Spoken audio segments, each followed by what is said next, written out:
Galera, até que enfim é hora de a gente trazer o nosso artigo escolhido por nossos apoiadores. Então a gente fez uma live em que levantamos os assuntos que vocês estavam interessados. Depois os nossos membros Full HD 60 Frames foram lá e votaram no assunto pra gente preparar o próximo artigo. Então fica a dica, se torne apoiador da Adrenaline, o link lá vai estar lá na descrição desse vídeo.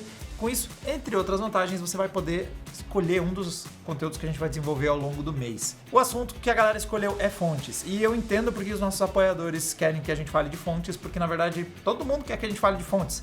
Se você acompanha as nossas lives com a galera mandando as perguntas, é muito superchat sobre fonte. Quase sempre se eu posso pegar fonte tal, com processador tal, com placa de vídeo tal, se vai dar problema se eu pegar uma fonte com essa especificação para isso e etc e tal, minha fonte vai dar conta, posso trocar e dar upgrade sem trocar minha fonte, ou minha fonte tá velha, ou meu PC não liga, será que é a fonte? Galera, no vídeo de hoje eu espero que eu consiga resolver, a maior parte dessas perguntas.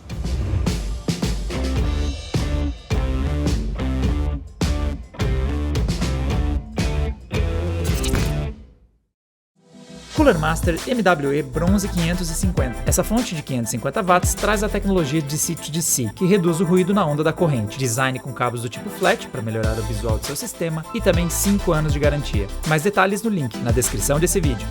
Vamos lá, quando a gente fala de escolha de fonte, a verdade é que, por mais que o computador seja um sistema complexo, cheio de componentes diferentes, cada um com consumo e com necessidades diferentes, normalmente quando a gente espreme e tira só o suco da coisa toda, normalmente o critério acaba sendo placa de vídeo. Então você tem vários componentes no seu PC, mas a maior parte das vezes a gente vai usar de referência somente a placa de vídeo. Tem um bom motivo para isso. Porque geralmente a placa de vídeo é a que consome mais energia na máquina.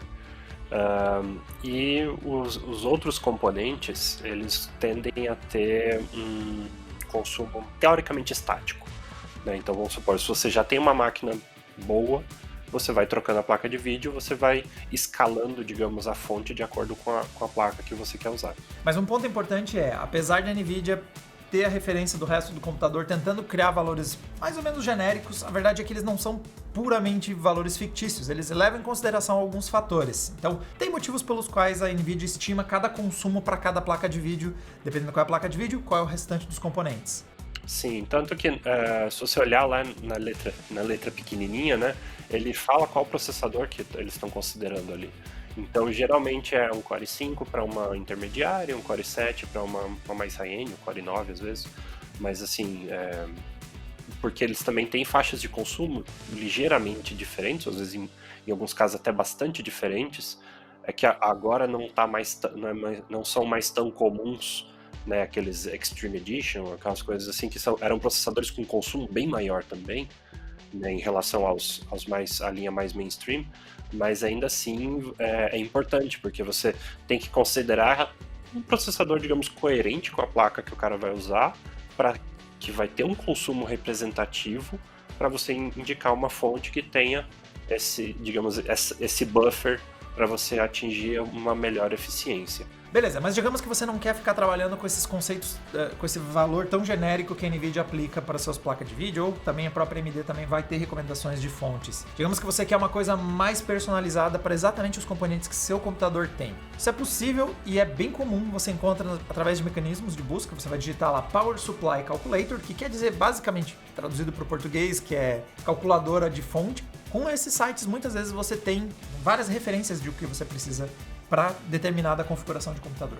O mais popular e um dos mais completos que a gente recomenda você usar é o Alter Vision.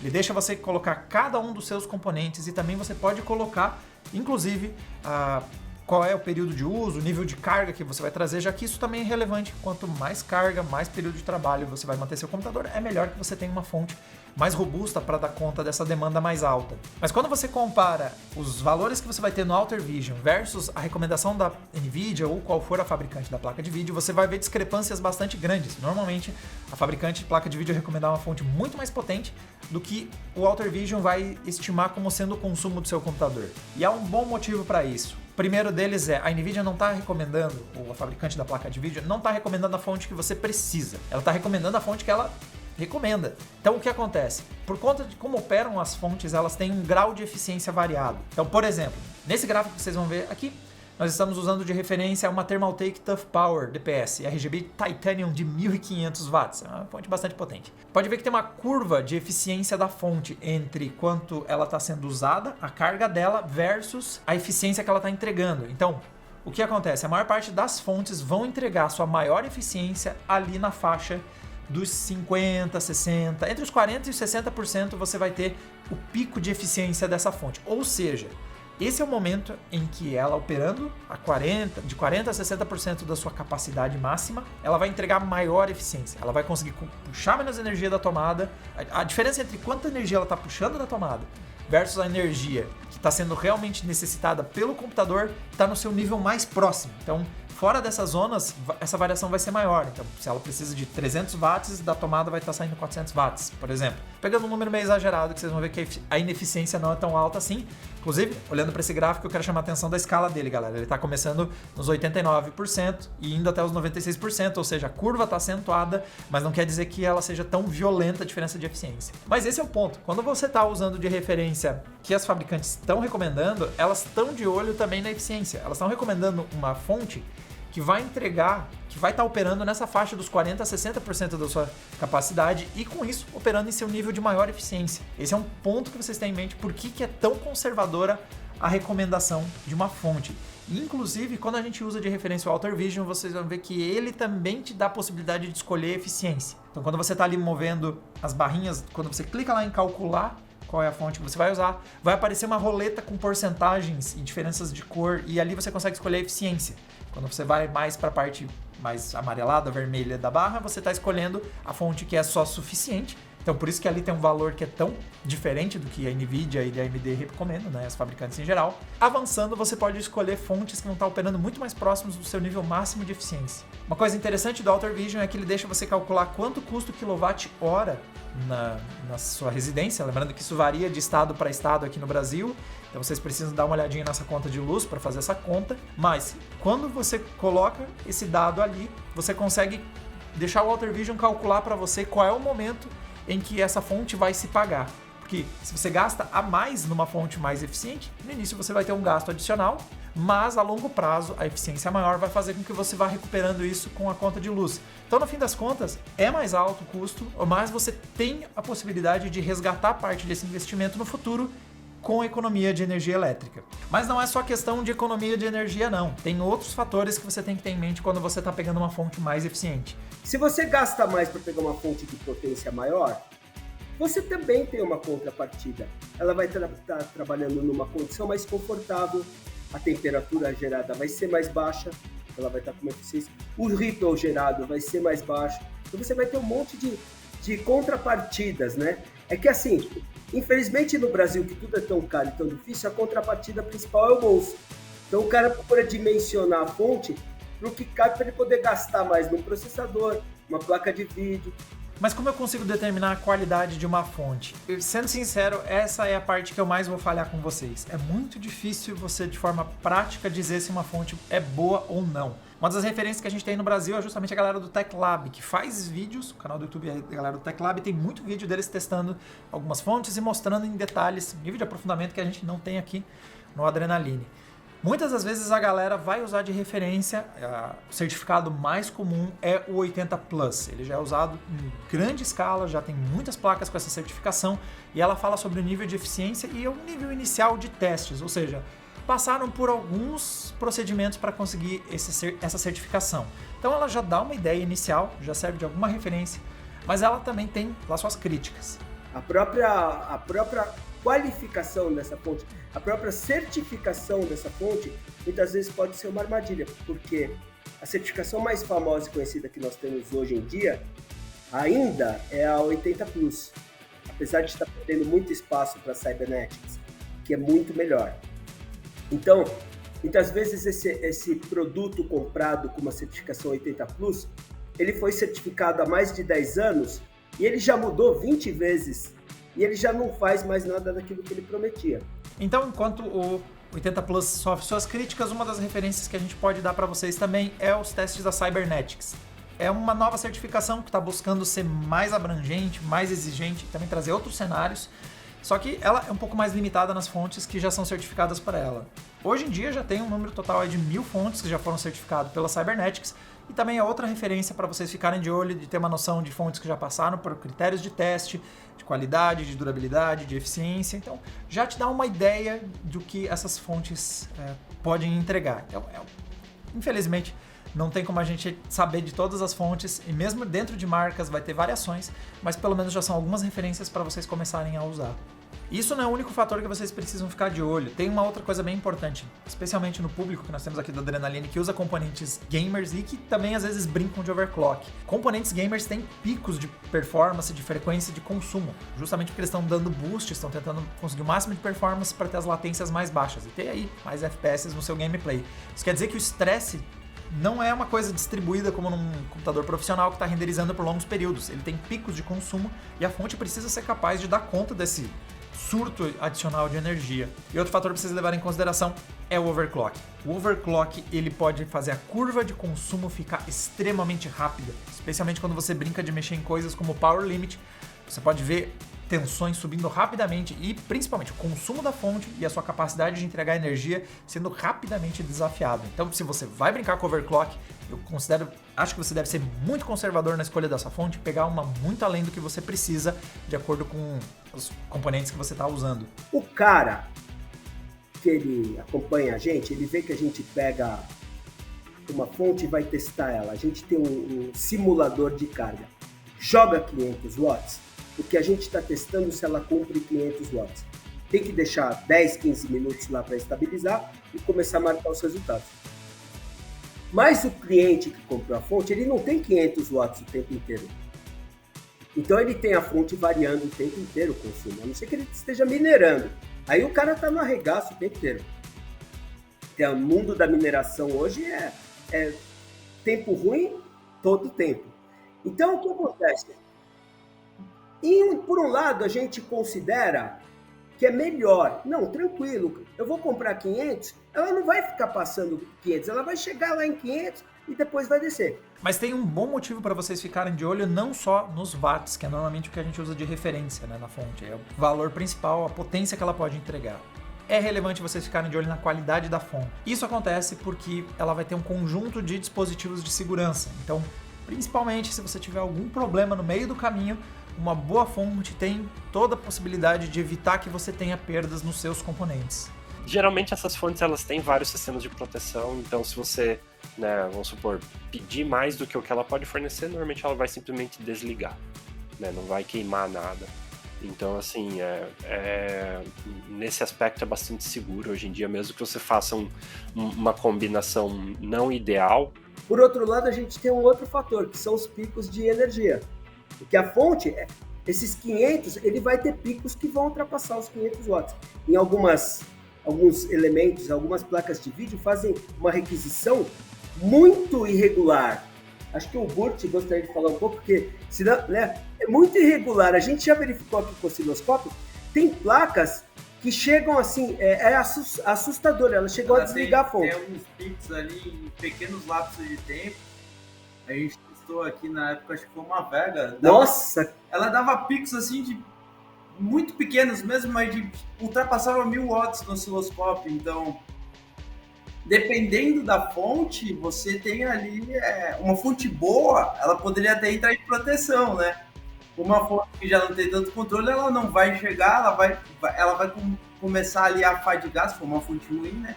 E esse consumo ali dessa forma vai fazer com que uma fonte ruim acabe entrando em colapso ou comece a fornecer uma energia muito ruim que vai fazer essa própria placa de vídeo vir a queimar aí daqui a um tempo, né?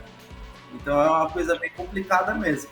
Então, em geral, se você estiver operando com os cabos da própria fonte, não tiver feito nenhuma modificação, você não deve ter problema se ela tiver uma boa qualidade, mesmo que você faça uma combinação indevida. E a verdade é difícil fazer a combinação muito errada por conta das limitações que a própria fonte vai ter. Uma fonte de menos watts também vai trazer menos conectores PCI. Então, o perigo acaba sendo se você improvisa em cima. O que a gente recomenda também é não usar adaptadores, né? Então, principalmente aqueles que usam, que não são mais tão comuns, né? Do Molex para os 6 pinos, né? Porque o que acontece normalmente, você está tirando, legal, eu tenho um conector aqui, eu tenho outro conector aqui, eles vêm do mesmo chicote, eles usam o mesmo fio, e você está tentando fazer 3 fios a partir de 1. Isso não é uma boa ideia. Mas, de novo, se acontecer, né, algum problema desse tipo, é mais fácil a fonte desligar do que queimar alguma coisa. Sem querer tomar nenhuma pedrada de quem faz sleeve, essas coisas que eu acho muito lindas. Mas o cabo original da fonte, sem split, sem nada, é a melhor coisa que você tem. Quando o cara começa a colocar a placa de vídeo em pé, coloca extensor, tudo que você coloca tira a eficiência, não compra nada, é só beleza, tá? Então, assim, até os cabos que a gente teve que usar aí no overclock extremo, que não tinha fonte para o conector novo, são já prejudiciais. Se a gente tivesse uma fonte já com o conector, toda junção que você fizer, isso aí sempre existe, mesmo que seja um mínimo de fuga de corrente, todo esse tipo de problemas relacionados, perda de sinal. Então utilize tudo original. Não coloca a plaquinha em pezinho, ai que lindo, tal. Fica, uma princesa. Placas de alto consumo, né, as que tem, por exemplo, 2 conectores de 8 pinos, vem até uma advertência, né, às vezes vem bem escondida dentro da caixa, falando para não usar também cabos que tem 2 conectores no mesmo chicote. Fala, use cabos independentes que vêm da fonte. Então, assim, fica... O que normalmente, se você tem uma placa que precisa disso, e a recomendação é que você, né, tenha, sei lá, 600, 700 watts, normalmente a fonte já vai ter todos os chicotes, né, não só conectores, mas todos os cabos que você precisa. Enquanto que, por praticidade, ou mesmo para ficar mais bonito, né, ter menos cabos, eu vejo que muita gente acaba usando, né, os 2 conectores do mesmo cabo. Isso não é recomendado. O ideal é você, né, levar 2 cabos, ou 3, né, no caso das placas com 3 conectores, independentes direto da fonte, para garantir que você não vai sobrecarregar.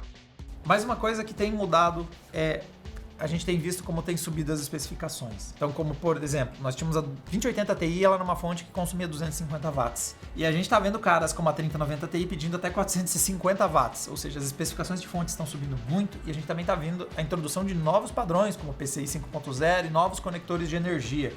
Ou seja, tá ficando mais exigente as placas de vídeo dessa próxima geração nos indícios que a gente tem aqui. Mas ao mesmo tempo essas tecnologias têm algumas evoluções que são relevantes. A especificação do PC Express 5.0, né, em termos de alimentação, prevê tudo isso agora, mas daí no caso da 3090 Ti especificamente, o conector dela não tem esses pinos, então o padrão é 450 watts, tanto que o adaptador dela é de 3 vezes 8 pinos, que dá, né, 150 mais 150 mais 150 dá os 450, e mesmo quando surgirem as fontes que tem essa comunicação, você vai usar o conector que vem da fonte, que consegue ler, mas como ela vai bater ali não vai dar em nada, ela não, né, vai voltar para o padrão de 450.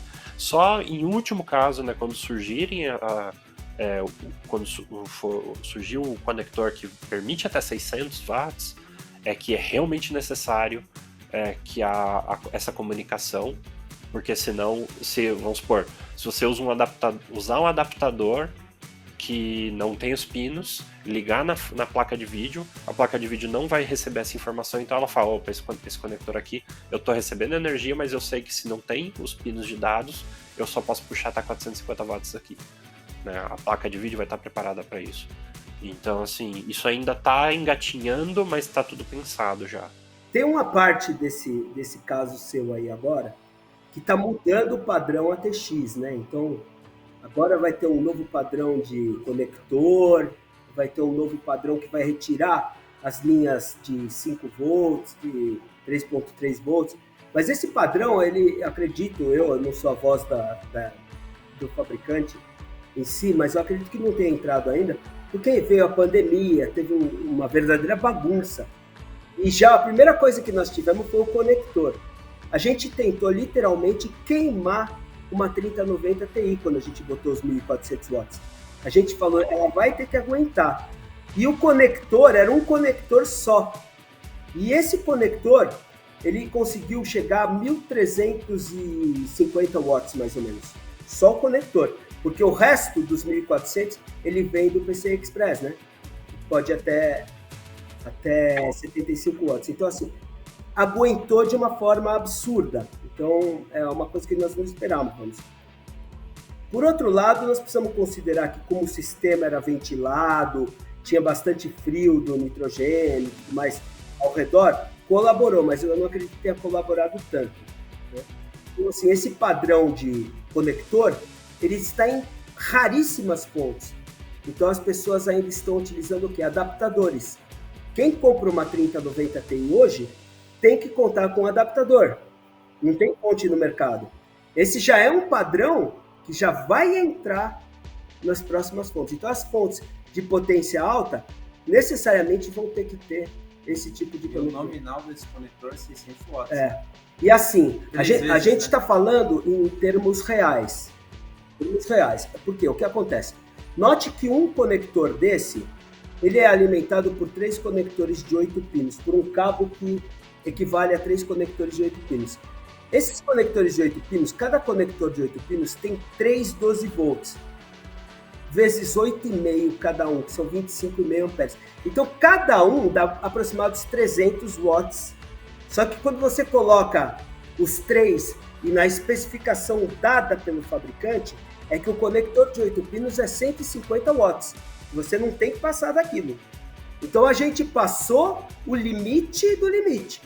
Bom, aqui acredito que a gente já tenha um bom conjunto de informações sobre como você escolhe a sua fonte. Então, em geral, nós temos sempre números bem conservadores nas recomendações e faz sentido. Quando você recomenda, você quer entregar algo que você quer que seja mais durável, que você sabe que a pessoa vai ter toda a segurança e margem para até dar um upgrade no futuro. Então, faz sentido as recomendações serem tão altas, mas a verdade é que elas têm bastante folga. Então vamos testar, vamos forçar um pouquinho a mão. Então o que eu vou fazer aqui? Vou fazer uma combinação que normalmente eu não recomendaria, mas vamos ver como é que ela se sai em ação. Vamos pôr uma 3070 Ti no PC baratinho. Beleza, para o nosso experimento, o que eu vou fazer? Vou respeitar tudo que eu conheço por justo e correto no mundo. Eu peguei o PC baratinho e dei o upgrade da vida dele. O meninão tá aqui com nada mais, nada menos que um Core i9. Deixa eu mostrar para vocês, até porque vocês não precisam nem acreditar em mim. Tá aqui, ó. CPU Zenos indicando que ele está com Core i9 10900K como processador. A placa de vídeo é uma RTX 3070 Ti. Ele é corno no grau. Então, é um upgrade muito absurdo que, como vocês podem ver, a fonte não acompanha o nosso upgrade. A gente está ainda com a fonte da Cooler Master, 550 watts, que costuma ser a fonte que a gente usa aqui, porque para os testes do PC baratinho, 550 watts mais do que sobram. Agora, olhando as consequências desse nosso upgrade, vou dar uma olhada aqui nas especificações recomendadas pela NVIDIA para 3070 Ti. Então, se eu vou lá, pulo para especificações, peço mais detalhes sobre elas. Bem aqui no finzinho vai estar o consumo da 3070 Ti, que acho que é da esquerda, consumo da 3070 Ti vai até 290 watts e a NVIDIA recomenda que você tenha uma fonte de 750 watts. A parte boa é que ele tem 2 conectores de 8 pinos que a nossa fonte aqui da Cooler Master tem. E aqui que vem um ponto importante. Eu estou fazendo uma coisa meio sem pé nem cabeça, mas eu não estou indo para a loucura completa. Então, por exemplo, a 3070 Ti é uma das placas de maior consumo que eu consigo pôr com 2 conectores de 8 pinos, que é o que a nossa fonte tem. Eu não estou indo para gambiarra, não estou usando adaptador, não estou usando split e loucuras desse tipo para conseguir pôr uma placa de 3 conectores de 8 pinos, por exemplo. Então, eu ainda não estou indo para a loucura completa. Eu estou usando uma fonte que ainda é compatível com as conexões da minha placa de vídeo. Ela tem as conexões necessárias, apesar de que, lembrando, não é recomendável você ficar usando as 2 pontas do mesmo rabicho ali, que é o que a gente está fazendo. Só tem um e a gente está usando os 2. Só tem um e a gente está usando as 2 pontas dele. Beleza, isso é o que recomenda a NVIDIA. Mas se eu vou lá no Alter Vision e monto essa nossa configuração, 10.900, coloco aí as nossas... Estou com uma memória DDR4, porque não deu boot com 2 memórias. Deve ser porque eu estou colocando uma 10900K numa H410 e acho que a H410 está muito nervosa para o próximo teste. Nossa placa de vídeo é uma NVIDIA 3070 Ti. E é isso aí. Nós temos 2 armazenamentos SATA e essencialmente isso, um teclado e mouse. Beleza. 2 dispositivos USB de baixo consumo, que são os receptores do teclado e do mouse. E vamos calcular o consumo. Lembrando que ele está com consumo de 8 horas por dia e, vai lá, 4 horas de game por dia. O que ele nos recomendou Vê que trocou aqui, tá? O valor não era um pouquinho menor que isso quando eu coloquei que não tinha game. Ele tava recomendando... não, ficou bem parecido. Não mudou muita coisa, não. Mas vamos lá. Jogando 4 horas por dia, mais ou menos. Pelo menos é o que eu minto, que é o que a gente joga. Nós temos aqui um consumo total estimado de 490 watts. E a recomendação de uma fonte de 540 watts. Aqui vem aquele gráfico que eu havia comentado antes da eficiência. Se eu pego ali o mínimo recomendado, nós estamos na especificação que o site está recomendando. Ele está dizendo que uma fonte de 550 watts, que a gente tem aqui, é suficiente. Agora, se eu busco aqui os gráficos mais eficientes, né, os gráficos com maior nível de eficiência, ó, já é uma 700 watts.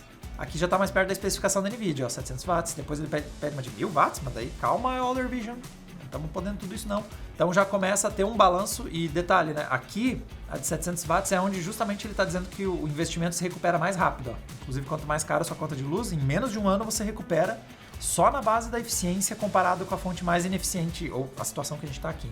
Tá bom, vamos testar. Eu fui longe demais para não abrir um joguinho, então vamos ver o que acontece com o consumo. Lembrando que a gente vai estar de olho no consumo aqui, nesse nosso adaptador aqui vai nos dizer o consumo em tempo real. Lembrando, isso não é o consumo do sistema. Isso aqui é quanta energia a fonte está puxando da tomada. A eficiência da fonte vai entrar na conta, lembrando que se a gente começar a se aproximar, se a gente ultrapassar os 50%, nós vamos estar saindo da zona de maior eficiência da fonte, então ela vai começar a gastar mais energia do que ela está provendo para o sistema. E vamos ver o quanto ela vai passar perto dos 550. Então partiu o gameplay. Beleza, gameplay rolando e rolando muito bem, em 4K, qualidade ultra, com DLSS, é quase 100 frames, porque, bom, é um Core i9 e uma RTX 3070 Ti. Vamos dar uma olhada ali no nível de consumo. O nosso processador está consumindo 125 watts, a nossa placa de vídeo está na faixa dos 200 watts, a taxa de quadros caiu um pouco, caiu bastante agora, na verdade. Eu acho que eu superaqueci o nosso processador com o Cooler Box. É uma parte relevante do nosso teste. Assim, o consumo ainda tá lá em cima, tá ainda consumindo 100 watts. O problema é que caiu o consumo da placa de vídeo. Um pouquinho, caiu uns 30 watts. Ai, meu Deus, eu esqueci que eu não podia pôr só um Cooler Box no 10.900K, mesmo que seja só por alguns instantes. Deixa eu ver quanto que tá consumindo nesse exato momento. Tá consumindo 400 watts. 350. Ok, eu vou precisar dar um upgrade no arrefecimento desse sistema. Ok, o Cooler Box da Intel, aquele que nem tem o núcleo de cobre, foi um exagero. Eu vou fazer o teste rapidinho aqui com esse modelo da Cooler Master, o i71C, que definitivamente ele também não é dimensionado para um 10.900K, mas é só por poucos instantes e só para a gente ver o resultado. Inclusive, ele é um cooler muito bom para o processador intermediário, ou até, dependendo aí da altura, até um Core i7 da vida. Pena que nossa mainboard é tão limitada que eu não pude ligar os LEDs, mas é um cooler que eu peguei, entre outros motivos, que é um dos mais rápidos de eu instalar. O que importa é, eu preciso bater o consumo da placa de vídeo e do processador, nem que seja só por alguns instantes pra gente ver isso, e acho que ele segura esses momentos. Beleza, 4.8 GHz no processador é o que eu preciso. Vamos ver quanto tempo ele aguenta antes de bater 100 graus, mas tá conseguindo. E principalmente a placa de vídeo, ó, chegou a consumir 250. Agora ela tá na faixa dos 220, vai variar o consumo dela. O processador tá esquentando, mas acho que vai dar tempo, galera, pra gente testar. O consumo do processador 125 watts é bem alto, enquanto que a placa de vídeo está consumindo próximo dos 250, que é o máximo que a NVIDIA reporta que ela vai consumir. E com isso, nossa fonte está puxando 430 watts da tomada. Ou seja, né, fazendo as contas ali, mais questões de eficiência, a gente ainda nem chegou aos 550 watts dessa fonte. Então realmente dá para ver como a recomendação do Outdoor Vision não estava apertada demais, a gente não está chegando perto do limite da questão de fonte, a gente vai bater 100 graus também, nesses 10.900K. Hoje foi o dia de fazer os computadores mais nada a ver da história do Adrenaline. Mas o que importa é, ó, 210 watts de consumo na placa de vídeo, o processador está consumindo 125 watts, estou conseguindo um nível de consumo alto nos dois componentes, que são os que mais consomem no PC. Estou batendo aí 400, vai ficar na faixa dos 460 watts nesse absurdo de combinação. E no fim do dia, a fonte parece que não tem nenhum problema. Está operando dentro daí com uns 100 watts ainda de margem. Está numa carga bastante alta do seu limite teórico, mas ao mesmo tempo está dentro do seu limite teórico, não estou indo além do que ela é capaz de fornecer. Então, dá para jogar assim? Não, eu recomendaria você pôr um cooler mais robusto para um 10.900K ao invés de pegar o primeiro que você viu, porque ele é prático de ser montado. mas atende já o bastante. É uma combinação que eu recomendaria você fazer? Tem alguns motivos que realmente eu concordo com a visão das fabricantes e da NVIDIA em recomendar vocês gastarem mais em fonte. E não é uma questão só de fazer vocês comprarem um produto mais caro. Primeiro a curva para uma fonte de melhor qualidade e de mais potência não é tão alta. Às vezes você vê diferenças de preços que não são tão gigantes entre você comprar uma fonte com muito mais margem, com muito mais qualidade, com muito mais durabilidade. Por mais que essa fonte está dentro das especificações dela, a gente já está rodando num nível de carga bastante alto. Isso quer dizer que os componentes vão aquecer mais, ela vai ficar sob mais estresse e a referência que a gente tem em eletrônicos é que a cada 10 graus mais frio que ele opera, a tendência é ele dobrar a durabilidade dele. Ou seja, o reverso também vale. Se você, a cada 10 graus mais quente que você opera o processador, você vai reduzindo a vida útil dele pela metade, o que foi muito bom para o 10900K rodando a 100 graus agora há pouco. Mas, então, você tende a ter uma fonte que vai durar muito mais anos do que se você comprar e rodar numa situação que nem aqui, em que a gente não dimensionou ela com folga. Ela vai acabar durando menos tempo e vai desgastar mais rápido, porque os componentes aqui vão aquecer mais. Então, o recomendável é você buscar o que a NVIDIA, o que os fabricantes em geral estão trazendo, ou se você está usando o Alder Vision, não usar a referência mínima. Ela funciona. A gente acabou de testar. O PC não desligou, a fonte não desarmou, não aconteceu nenhum problema, a gente conseguiu jogar, mesmo com um nível de consumo absurdo de um 10900K e de uma RTX 20, uma 3070 Ti, operou. Mas com certeza, considerando quanto você vai gastar mais, quanto você vai receber em troca em durabilidade e até possibilidades de upgrades no futuro, eu definitivamente acho que o ideal é realmente mirar no que está sendo recomendado pelas fabricantes. Galera, para mais testes com hardware, vídeo e quando a gente monta computadores que fazem sentido, diferente de hoje, só vocês assinarem o canal que vocês ficam sabendo quando a gente põe um Cooler Box no 10900K. E a gente se vê na próxima, galera. Tchau, tchau!